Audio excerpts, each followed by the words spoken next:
You're watching Celtic Fans TV. Please don't forget to click subscribe below.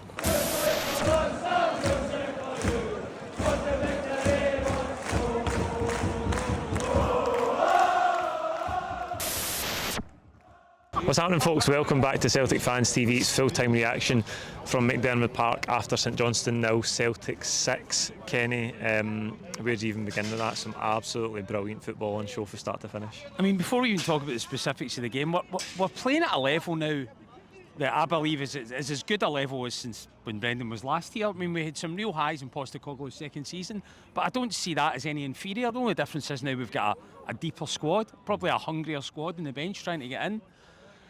The hallmark of this season has been killing games off in 20 minutes. That was reversed today. The first sort of half hour was probably a little bit passive. Apart from Alistair Johnson with some real marauding stuff down that right-hand side. Apart from that, you know, it was a little bit flat. But what followed that was just like a work of art. I mean, Kyogo hasn't scored away from home in the league in a long, long time. So it was really rewarding for him just to get two clinical finishes in just a routine league game that boosts his numbers and gets him into a nice groove. And the reason he's doing that is because he's got Idah breathing down his neck, who scored 4 and 3 now as well. Yeah. And then brilliant stuff from Bernardo. I mean, a brilliant finish from him in that first half. Just the way him and Engels are controlling those matches with McGregor in behind them is just, I actually think it's at a level that we've perhaps not seen in a long time. And then in that second half, they would have been perfectly entitled to take the foot off the gas, thinking about the big game on Tuesday night and just go through the motions a bit and just secure the points. But they didn't. They were so desperate to put on a show. And some of the football in that second half, the balls over the top, the fullbacks, the overload in the wide areas, the balls in behind the fullbacks. What I've noticed is that when we were trying to break down low blocks last season in central areas, it was pretty. We were finding it difficult. We were playing the ball out wide and it was becoming a bit predictable. We're playing these really intelligent balls over the top now. We're getting loads of runners through the middle of the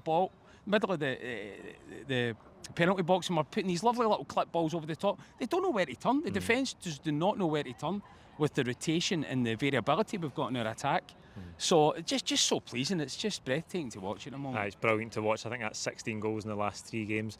6 league games in, 20 goals without reply. We've kept another clean sheet there. Never really looked like conceding, did we? But the big call was Bernardo in for Hatate. That's been a wee bit of a debate amongst the support for a couple of weeks now.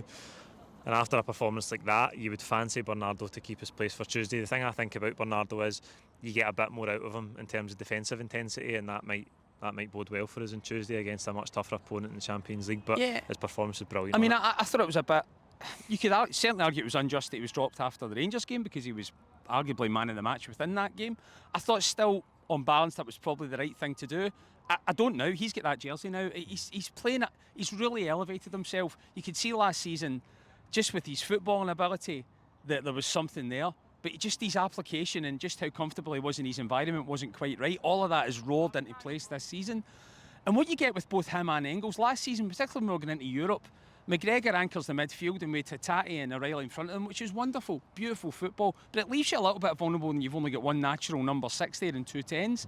They're both 8s. Engels and Bernardo are 8s. And they can play forward, but they can get back and help out McGregor. And they've got height.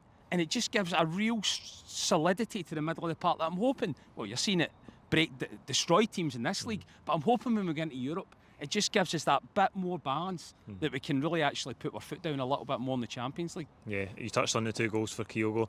Idah off the bench gets another one. It's good that the strikers are scoring now because it took them a couple of weeks this season, but more than that, the spread of goals throughout the team I think has been really impressive so far this season. We're not relying on 1 or 2 players. McGregor gets another goal today. Maeda's on the score sheet again. That tells you everybody's playing with confidence, but again, like I say, it's just good to get that spread of goals and not rely too heavily on one player. I think it's a reflection of the way we're playing. When you play with that level of variability in your forward line, you're going to get more people in space. You're going to get more people with an opportunity to score goals.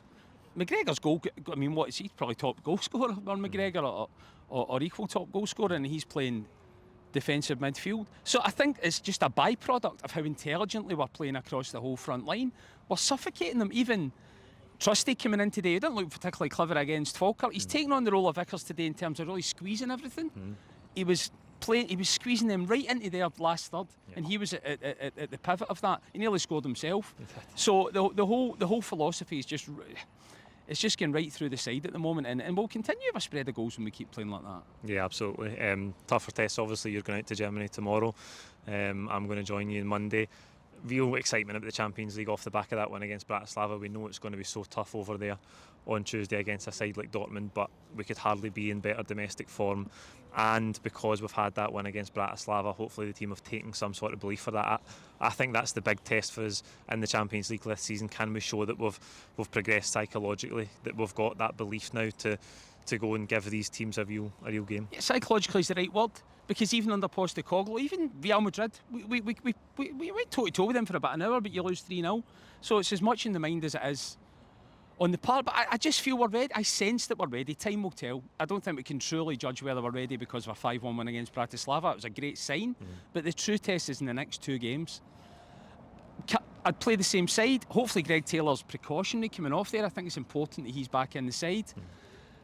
And Carter Vickers is going to be crucial to it. Although Trussie's a nice out in there, he's had nothing to do defensively. I think you would lift him out and drop Cameron Carter Vickers in clearly if he was fit. But aside from that, offensively, Dortmund have lost 7 goals in the last 2 games. They're going to struggle with that. They were playing at a level. I've watched Celtic long enough now to realise that level of football gives top Champions League sides problems. So they're going to struggle. I would not be surprised if we score. The big question is defensively. And whether Vickers plays or not is going to play a key part in that. But we could scarcely be in better form. And I just hope now that the mindset is in the right place, because all the ingredients are there that it is. We've talked a lot about the free-flowing attacking football, the goals that we've scored, but again, you look at Maeda, he's just scored I think 5 or 6 now, and he's charging back the pitch because VEVE went forwards and Johnstone have broke away with the ball, and he's sprinting back, bursting a gut to win it back. And again, that sums up the intensity the team's playing with, even without the ball just now. But Maeda's almost like a reformed man. I mean, he's been great, Maeda, ever since he signed. There were some periods after his sort of first season when you thought, is he really at the level just because of his erratic nature? But this season, he's played like no other. I mean, it's so heartwarming seeing him just throw himself 40, 50 yards back there when the game's dead to dispossess them. He's got nothing to do. That's just his frame of mind. That's all he does. So I mean, he's the first name. He's one of the first names in the team sheet now, Maeda. And he's playing at a level that can cause problems in the Champions League. Because Brendan Rodgers said he thought he was one of the best players in the world at closing down. That sounds a bit dramatic, but when you watch him like that, it's hard to think that even in the top 6 leagues in Europe, there'll be too many people that can play with that level of energy.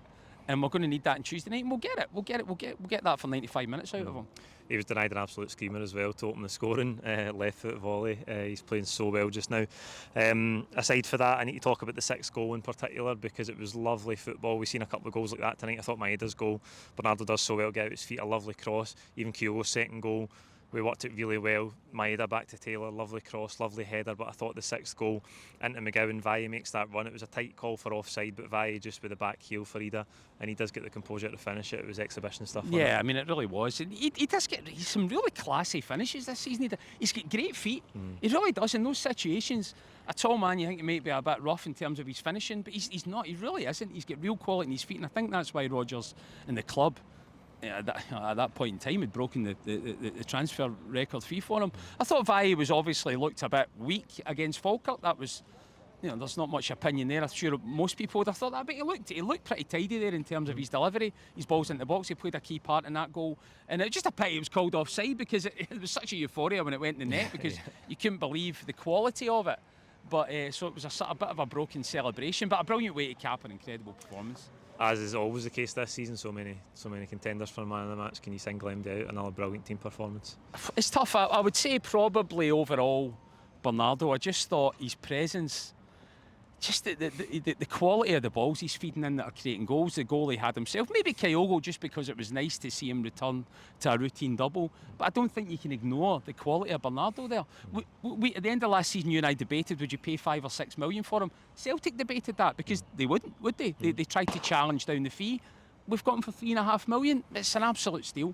You'd pay treble that now if you look at him compared. We're all purring over Engels at 11 million. Bernardo's not a million miles behind him. And it really excites me what we can get from him for the rest of the season. I'll give it to Paulo. Yeah, what a player, what a night, what an absolute joy to watch. That's it, like the video. We will see you in Germany.